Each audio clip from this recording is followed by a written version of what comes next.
What if I told you that Ferrari went from grabbing their first pole position of 2025? Yeah, it's probably one of the best pole positions I've ever had, because it's the most unexpected for sure. To experiencing what they called a disaster, while Lewis Hamilton called himself absolutely useless. Yeah, useless. Absolutely useless. And suggested Ferrari should replace him. Welcome back to the most spectacular weekend meltdown in F1 2025. I'm your host, and we're diving into Ferrari's Hungarian Grand Prix, a weekend that started like a fairy tale and ended like a psychological thriller directed by someone having a mental breakdown. Hit that subscribe button because this disaster has more plot twists than a telenovela and more technical failures than a Windows update. We're talking about Charles Leclerc going from hero to zero, Lewis Hamilton questioning his entire existence, and Ferrari somehow snatching defeat from the jaws of victory. So grab your tissues because this Italian tragedy is about to get emotional. But before we witness this beautiful catastrophe unfold, we need to understand just how perfect everything looked on Saturday, because this pole position was more surprising than finding decent internet in rural areas. Saturday in Budapest felt like Christmas morning for Ferrari fans. Charles Leclerc grabbed their first pole position of 2025, beating championship leader Oscar Piastri by just 0.026 seconds. The Hungarian witnessed something magical, Ferrari actually being fast. With a change in wind direction and track temperature, Leclerc stunned the paddock with a 1 minute 15.372 seconds lap time. Paddock insiders were whispering, did Ferrari finally crack the setup code? Is this their breakthrough moment? Are we about to witness their first win of 2025? McLaren had dominated practice sessions, but when it mattered most, Charles pulled out a performance that would make Ayrton Senna proud. The Tifosi were already planning victory celebrations. This wasn't just any pole, this was Ferrari's chance at redemption. They've been struggling all season, watching McLaren dominate while they fought for scraps. Hungary represented their best shot at victory on a track where overtaking is harder than understanding TikTok trends. Race day began like a dream. Leclerc got the perfect start from pole, fending off both McLarens like a gladiator defending Rome. Leclerc got the perfect start from pole position at the Hungarian as he fended off both McLaren drivers to maintain the lead. For 40 laps, everything was under control.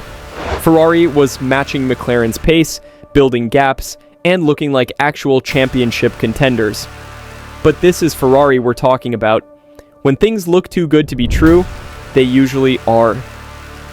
Because what happened next wasn't just a collapse, it was a complete psychological breakdown that Ferrari themselves called a disaster, and trust me, they weren't being dramatic for once. Ladies and gentlemen, we've reached the most mysterious part of this story, the moment when Ferrari apparently forgot how to be a racing car and became a very expensive piece of modern art. After 40 laps of perfection, something went catastrophically wrong. The last stint was a disaster, very difficult to drive. Fred Vasseur admitting that Ferrari had basically built a time machine that transported them back to their 2020 horror show. Leclerc lost 37 seconds to Oscar Piastri over the final 30 laps. That's not racing pace, that's FP1 driving pace. He went from covering McLaren's every move to watching them disappear like they were using warp speed. Charles's radio messages became increasingly desperate. This is so incredibly frustrating. We have lost all competitiveness. You just had to listen to me. Now it's just undrivable. It will be a miracle if we finish on the podium. This is so incredibly frustrating. We've lost all competitiveness. You just have to listen to me. I would have found a different way of managing those issues. Now it's just undrivable. It's a miracle if we finish on the podium. How far does that radio message go? All the way off the screen. Leclerc basically admitting his car had turned into an expensive go-kart with delusions of grandeur. Post-race, Leclerc revealed there was a chassis problem that wasn't visible on team data. Unfortunately, we had an issue on the chassis, so I don't have... Ferrari's engineers were basically playing detective with a crime that left no evidence. The symptoms kept changing like a shape-shifting alien. Paddock insiders suggested multiple theories. Plankwear issues, Ferrari's ongoing ride height problems, tire pressure management having to increase pressures to prevent bottoming out, engine mode restrictions, running slower to protect the floor setup degradation, something physically breaking mid-race George Russell from Mercedes even say, "The only thing we can think of is they were running the car too low to the ground." When Mercedes is giving you setup advice, you know you're in trouble. We have to investigate if we have something broken on the chassis side or whatever. Vasseur basically admitting Ferrari doesn't understand their own car. That's like being a chef who can't explain why their food sometimes tastes like cardboard. But if you think Charles's mechanical nightmare was bad, wait until you hear about Lewis Hamilton's psychological warfare with his own existence, because what happened to him was somehow even more devastating. Welcome to the most heartbreaking part of our story, watching a 7-time world champion publicly question whether he deserves to be in Formula One. Lewis Hamilton was eliminated in Q2 by just 0.16 of a second, while his teammate grabbed pole position. The psychological impact was immediate and devastating. "I'm useless, absolutely useless. Team has no problem, you've seen the cars on pole, they probably need to change driver." Hamilton basically having an existential crisis on live television. Ferrari decided to start Hamilton on hard tires, a decision that backfired spectacularly. He immediately lost 2 positions and got stuck in a DRS train. A DRS train at Hungary is like being stuck in traffic during rush hour, except everyone has the same speed boost and overtaking is physically impossible. Hamilton was trapped behind slower cars with no way out. Hamilton's radio messages revealed his growing frustration, no pace to overtake. "How did I lose so much ground? Really sorry about this weekend, guys." No pace to overtake. How did I lose so much ground? These guys are miles ahead. Really sorry about this weekend, guys. We're losing you points. The man who used to dominate F1 was apologizing for existing.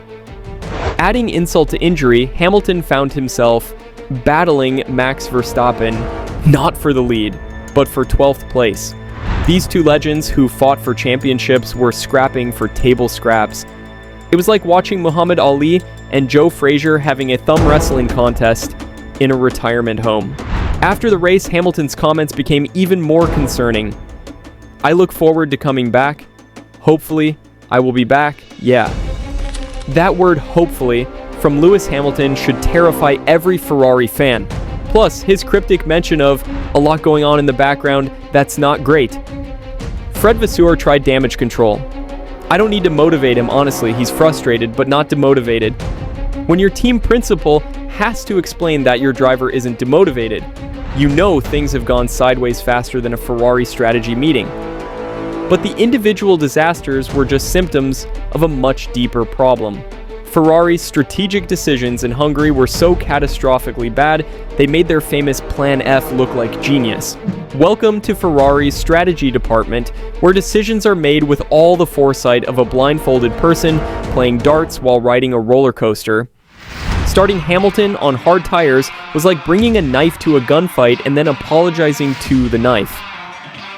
We took some bet to start with hard, and so he was stuck in the DRS train. Vasseur admitting they gambled with Hamilton's race and lost spectacularly.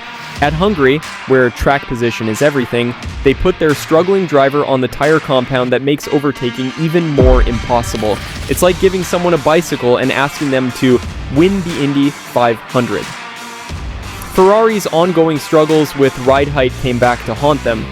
Sources suggest they had to run higher than optimal to avoid plank wear disqualifications, but this compromised their ultimate pace. When Leclerc started experiencing problems, Ferrari seemed as confused as everyone else. We don't know exactly what's happened so far, the team basically admitting they were flying blind. Even when it became clear both cars were in trouble, Ferrari couldn't salvage anything. Hamilton finished 12th with 0 points, while Leclerc dropped from certain podium to distant 4th. Radio messages revealed poor communication between drivers and pit wall. Hamilton was asking, "How did I lose so much ground?"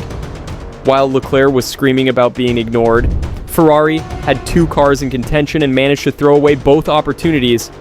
That takes a special kind of strategic incompetence. This disaster dropped Ferrari further behind in both championships. While McLaren celebrated a 1-2 finish, Ferrari was left picking up the pieces of what should have been their breakthrough weekend. But the strategic failures and technical disasters were creating a psychological crisis that could haunt Ferrari for the rest of the season, and maybe beyond. We've reached the most concerning parts of this disaster, the mental damage that could take months or even years to repair. I don't think we are going into the second half of the season thinking that we can win anywhere. Leclerc basically admitting Ferrari's championship dreams are dead. That's not pessimism, that's realism, from a driver who's watched too many opportunities slip away. This was probably the one opportunity of the season, and we had to take it, but unfortunately, with this issue, we couldn't do much. Charles, accepting that Ferrari's 2025 title hopes died in Budapest. Hamilton's psychological state became a major concern. His comments suggested he was questioning everything, his ability, his future, even whether he should be driving at all.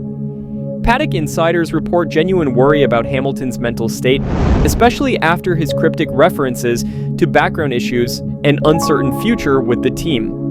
Both drivers are now trapped in a confidence death spiral. Leclerc knows the car can be fast but unpredictably terrible. Hamilton questions whether he can adapt to Ferrari's philosophy. The team admits they don't understand their own car. The 3-week summer break couldn't come at a better time. Ferrari desperately needs this pause to investigate Leclerc's chassis issues, rebuild Hamilton's confidence, figure out why their car is so unpredictable, develop actual solutions instead of prayers. McLaren's dominance in Hungary showed just how far Ferrari has to go. While they celebrated a 1-2 finish, Ferrari was left wondering how they threw away their best chance of the season. Leclerc is now 42 points behind Hamilton in their internal battle, while Ferrari slides further behind McLaren in the constructors' fight. Every missed opportunity makes the mountain higher to climb. So after witnessing this complete psychological and technical meltdown, what does it all mean for Ferrari's future, and can they possibly recover from this Hungarian horror show? And there you have it, F1 fanatics, Ferrari's Hungarian Grand Prix was a masterclass in how to snatch disaster from the jaws of victory. From Leclerc's mysterious car failure to Hamilton's existential crisis, from strategic blunders to psychological damage, this weekend had everything. What we witnessed in Budapest wasn't just a bad race result, it was a window into Ferrari's soul, revealing their technical limitations, strategic confusion, and the psychological pressure crushing their drivers. Paddock sources suggest Ferrari is genuinely concerned about both drivers' mental state heading into the summer break. The technical mysteries are solvable, but rebuilding confidence, that's the real challenge. This 3-week break couldn't be more crucial. Ferrari needs to solve the chassis mystery that destroyed Leclerc's race, rebuild Hamilton's shattered confidence, figure out their strategic approach for the second half. Most importantly, remember how to be Ferrari. So here's the million-dollar question. Can Ferrari bounce back from this Hungarian nightmare, or was this the moment their 2025 dreams officially died? What do you think went wrong? Was it the chassis problem, the strategy, or just Ferrari being Ferrari? Drop your wildest theories in the comments. Hit like if you think Ferrari can recover, hit dislike if you think they're done for 2025, and subscribe because the second half of the season is going to be wild. Remember, in Formula 1, today's disaster can become tomorrow's comeback story, but only if you learn from your mistakes instead of repeating them. Will Ferrari rise from the Hungarian ashes, or will Budapest be remembered as the weekend Ferrari's 2025 hopes died? We'll find out together when F1 returns